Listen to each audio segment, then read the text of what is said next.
What are you at? My name is Caleb, and welcome back to Exploring Modern. Today, we're going to be running a league with F. Poly's Green, White, Vial Titan list. Now, this list could look super wonky, and that's because it is super wonky. So you might think, like, in Modern, Golos and Titan are going to be way too slow without any ramp spells to ramp them out. But there's a few tricks in this deck that let you get up to those big mana costs while also developing threats such as Thalia, Spring Bloom Druid, Tireless Tracker, Courser, Kufix, Knight of the Reliquary. So, the main interaction that I've noticed when playing this deck is you take Elvish Reclaimer or Spring Bloom Druid and you sacrifice Flagstone to Trokir. So what this then does is you get the lands from either the 2 lands from Spring Bloom Druid or the 1 land from the Reclaimer, but you also get a land from Flagstones. So instead of being at the same amount of lands in play, you end up plus 1 land, which ends up ramping you up. So, now, let's get into the league.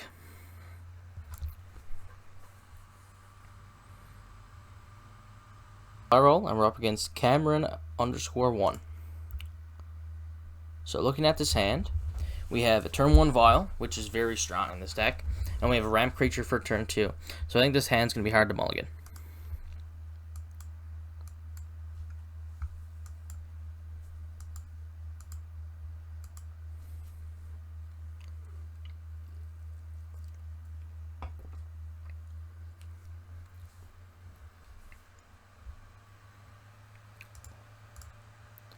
Opponent is mulled down to 6 cards and is tanking another 6-card hand. They've mulled to 5. Generally, a really aggressive mulliganing like this means they're usually a very linear deck, something like Tron or Dredge. But it could also just be a normal deck that's getting pretty unlucky.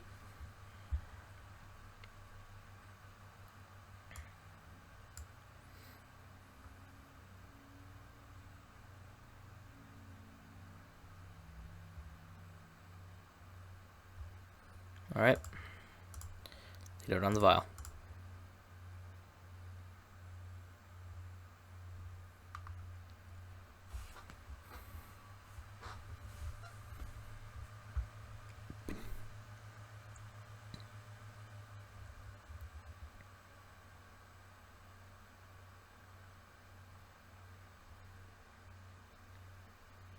Opponent leads off on a Forest and Utopia Sprawl. So this means this is the red-green Colossus / red-green midrange deck. They try to play Blood Moon and effects like that, while also playing some really fast, aggressive creatures to lock you out of the game. So I'm going to lead out here with the Sakura Tribe Elder, just to get our lands down. It's also going to be pretty important in casting one of our 3 drops, because this Vesuva is going to be pretty awkward.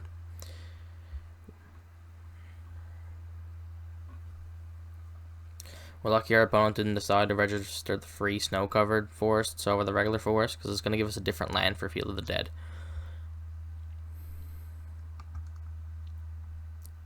If we have to copy their Vesuva instead of one of my lands. If we have to copy their land with Vesuva, sorry. So this is definitely the red-green deck. It's annoying because it shuts off our Field of the Dead Velacup plan, but I guess we just had to try to play a fair creature game with them. And hopefully we can outclass them in that match.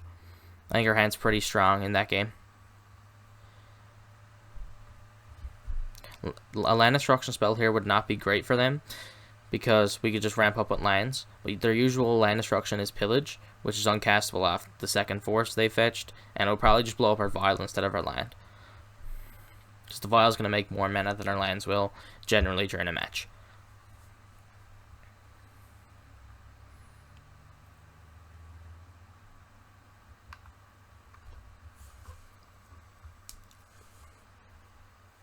So this could still potentially be a Pillage, because they played a 2nd Utopia Sprawl on the other forest.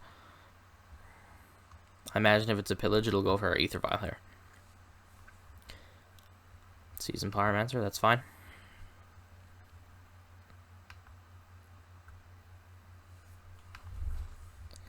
See what they discard. Lightning Bolt, Utopia Sprawl. I'm gonna grab the planes here.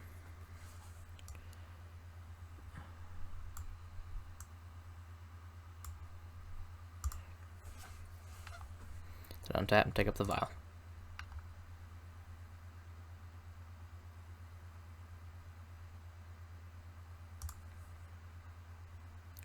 I think I want to go for the Courser over the Knight here, because the Courser blocks really well on this board right now, while the Knight's still a 2/2. And if they're playing next turn as a Bloodbraid Elf, the Courser Crucifix will block very profitably on the Bloodbraid Elf.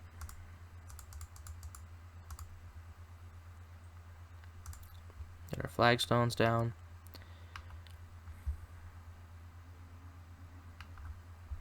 Pass the turn.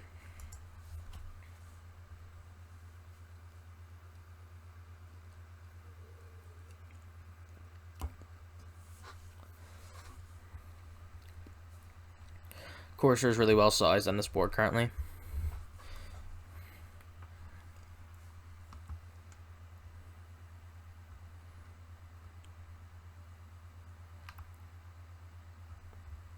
If they choose to stomp our Courser instead of playing the actual giant part, they do have a profitable attack this turn.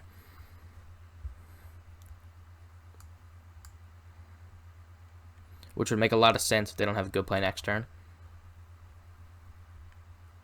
So they had 5 mana and they didn't play Glorybringer, which means there's no Glorybringer in their hand. So I still think it's strange that they chose to play the Bone Crusher over stomping this and giving themselves a good attack here. No, so I'm definitely violent in this current Tri-Builder, but do I want to sacrifice it? I lose my Elvish Reclaimer, which sucks. But if I reveal the land on the top, of my deck, I can play Titan. So I'm gonna go for a Steve Crack here.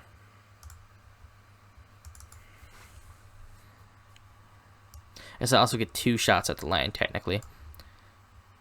Because of course, our Crucifix. Take the Vial up to 3.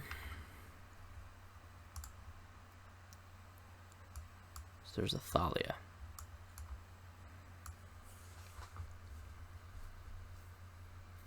So I think I definitely want to play the Knight here. I think I'm going to go Vesuva copying Flagstones, because they can sack the Flagstones to the Legendary rule and get a land out of my deck. So first I'm going to put in the tracker, though, so I can get the landfall triggers.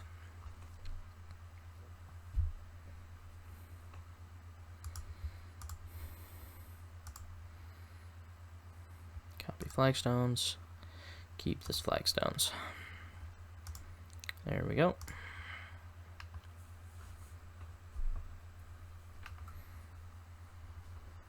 This locks up our Titan nicely next turn.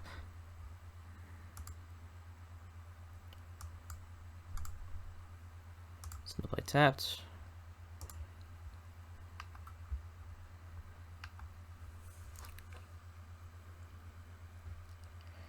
I'll go for the Reliquary and go for a Clue Crack on the end of the turn.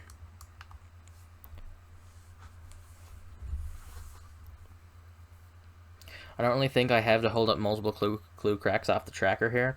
Yeah, they already put 1 Lightning Bolt into the graveyard, so the chance of them having another Lightning Bolt isn't super high. And if it's a stomp, I can still play around the stomp by cracking one of the clues. And this lets me put some power on the board to get in the way. The Knight blocks these creatures really well, and that the Vesuva has been put into the graveyard. We have the Titan rolled up next turn, which is really strong.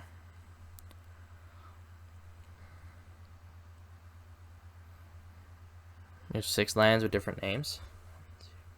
1, 2, 3, 4, 5. And then the Field of the Dead will be 6, and then the land after that will be 7.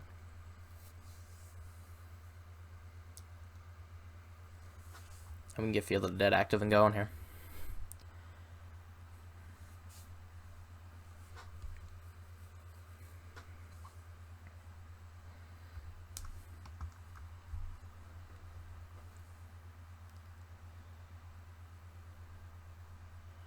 Attack with everything. What does that mean?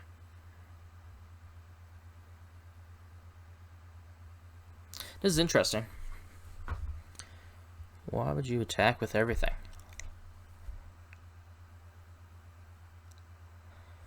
If these attacks usually mean there's a board wipe coming, but this deck shouldn't have any main deck wipes.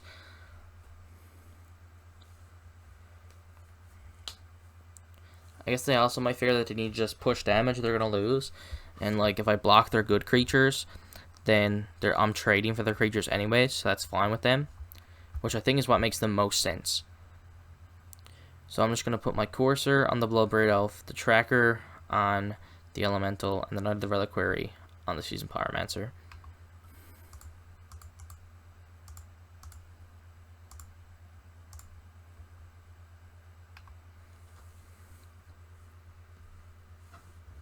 I'll just move the damage here.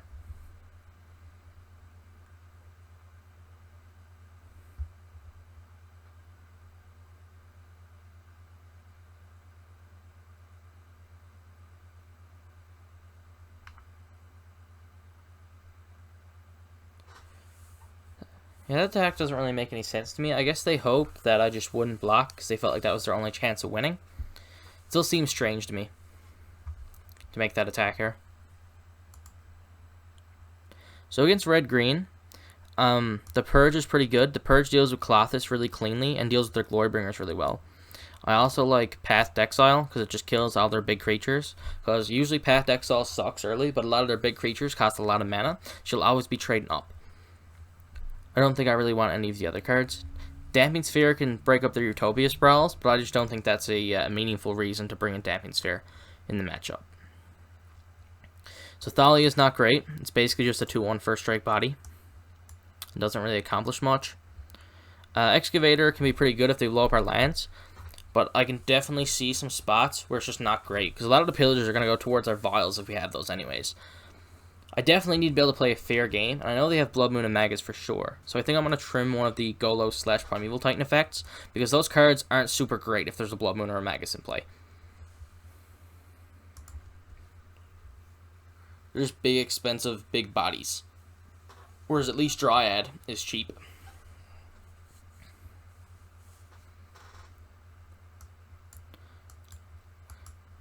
This hand's a pretty easy mulligan with no green.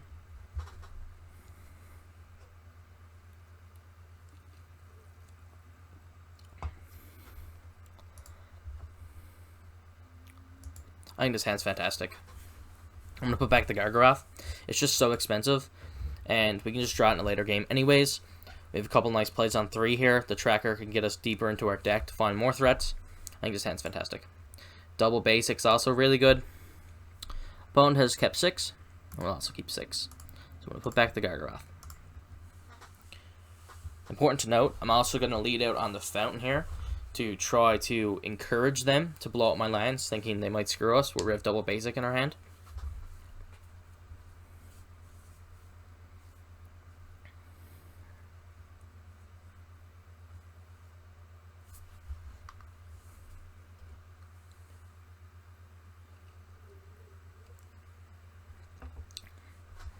Arbor Elf's always the scary one, unless you're playing something like Prowess, where you definitely want the Sprawl on 1 against Prowess, because they can't kill your 1-drop.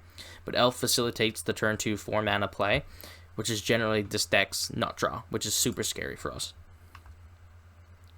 They just come out super fast, super far ahead, and we probably just can't keep up with most of our normal draws.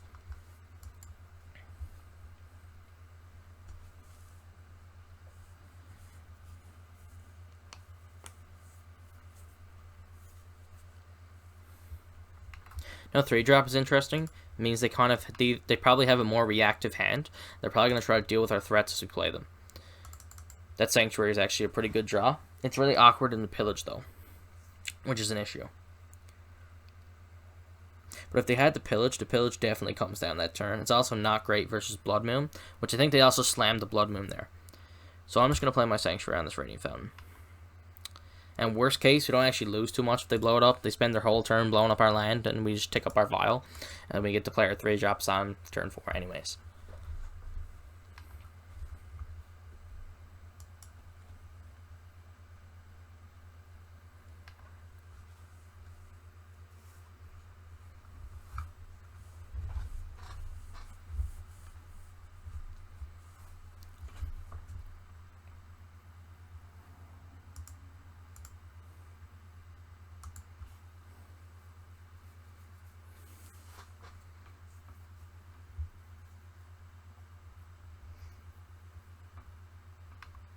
Yep, that's fine. So that must have been their draw step this turn.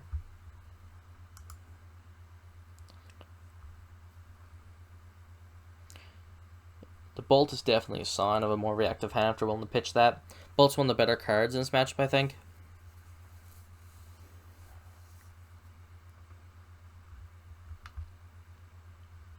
A 2-drop would be nicer off the top.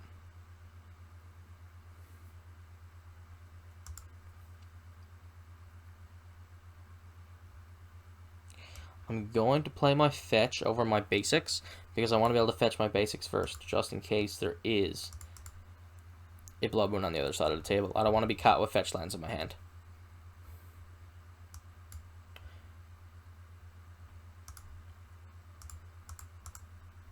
The big blocker down. Also doesn't die to Lightning Bolt, which is really strong. So that's generally their one mana form of interaction here. So if their plan was to bolt whatever 3-drop I played, that's just it's really unmana efficient for them now. They can't use that mana.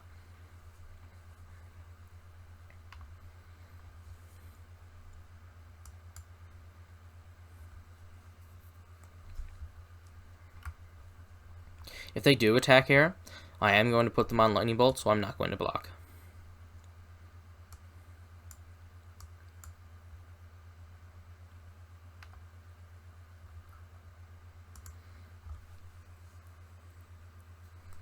It's fine. Scavenging is a pretty reasonable hit here.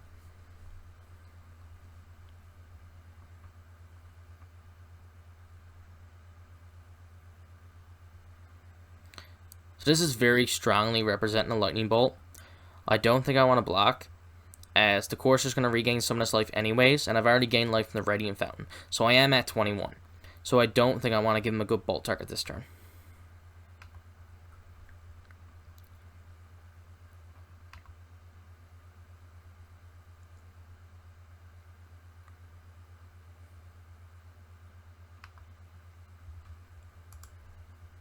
Let's get our Vial up to 3.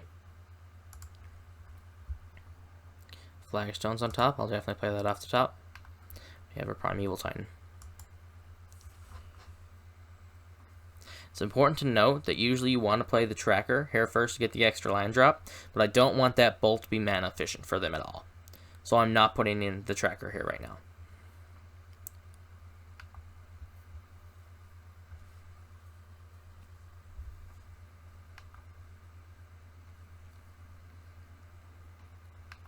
If I put in the tracker and to get the bolt, then they get to attack him with the Scavenging Ooze cleanly, and I can't block into it with Courser, where I'm fine trading my Courser for the Scavenging Ooze and the Lightning Bolt, but I don't want to trade my Courser for the bolt to one of these creatures.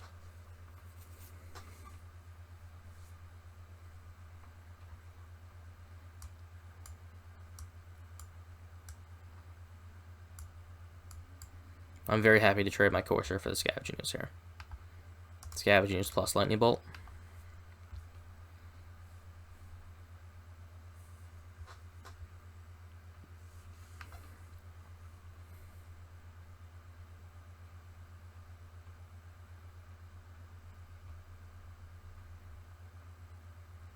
Could also potentially be a Stomp, which would be a lot worse to trade for. But by the way they attacked last turn, I had to put them on Lightning Bolt, I think.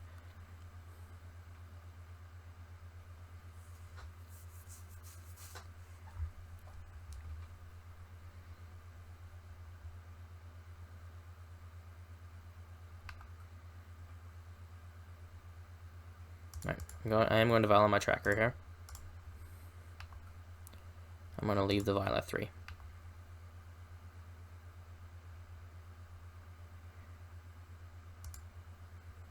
I go for Radiant Fountain.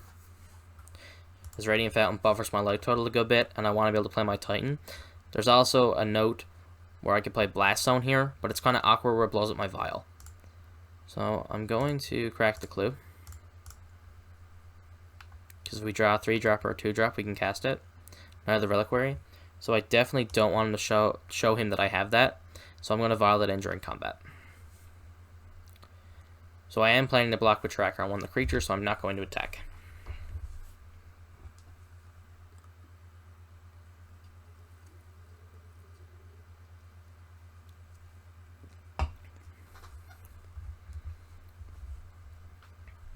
So now I'm at the point where I don't think I have the luxury of not blocking. So I'm going to put in my Knight of the Reliquary as a blocker. Also, the Knight of the Reliquary is not too important to my plan anymore, because the Titan is going to be what's going to win me this game. So I don't want to lose either creature to the Bloodbraid Elf. So I want to put the Knight here, and the tracker on this one.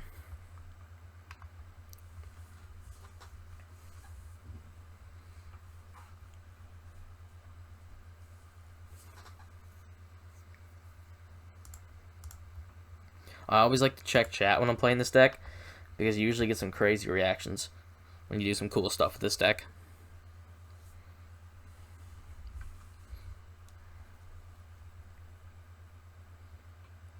This is a stomp. That's fine.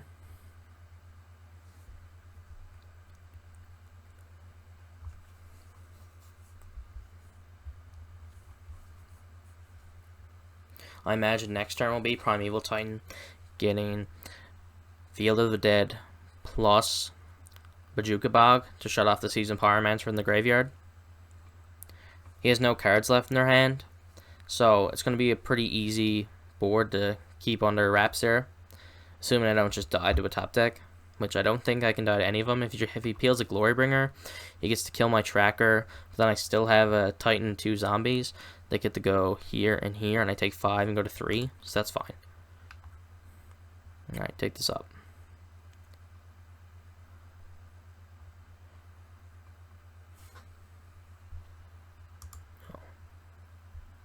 It's awkward where this land is ramping me into Titan, but it's only going to be 6 different lands for the Titan and not 7.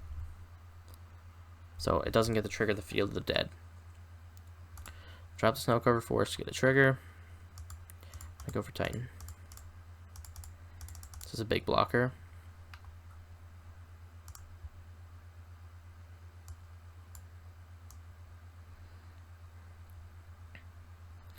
So because I miscounted my lands last turn, I can't get Field of the Dead Bojuka Bog for zombies. So that means I must get something else. So I think my opponent is conceding. Yes, so we are 1-0 in the league, and we have won the match.